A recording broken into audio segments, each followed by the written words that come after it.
বিদেশ থেকে আসা একজনকে রিসিভ করতে গিয়ে একই পরিবারের 7 জনের মৃত্যু।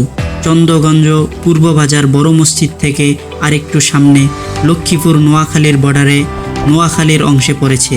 ওমান ফেরত একজন প্রবাসীকে আনতে গিয়ে একই পরিবারের 10 জন এয়ারপোর্ট থেকে ফেরার পথে ড্রাইভারের ঘুমের কারণে গাড়ি নিয়ন্ত্রণ হারিয়ে পানিতে পড়ে যায়।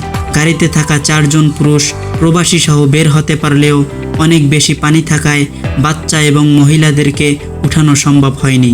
পরে ফায়ার সার্ভিস এসে প্রায় 1 থেকে 1.5 ঘন্টা পর উদ্ধার করে একে একে 7 মরদেহ, যার মধ্যে ছিল 3 জন মহিলা ও 4 জন শিশু।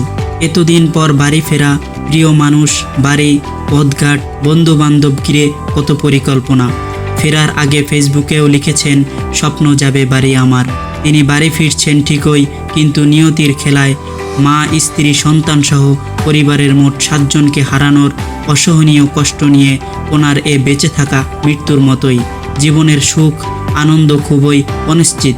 এই মানুষটা কি একেবারেও ভেবেছিল এমন একটা দিন তার জন্য অপেক্ষা করছে?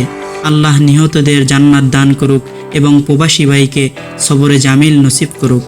এই ধরনের ভিডিও পেতে ভিডিওতে লাইক, কমেন্ট, শেয়ার করে চ্যানেলটি সাবস্ক্রাইব করে দিবেন।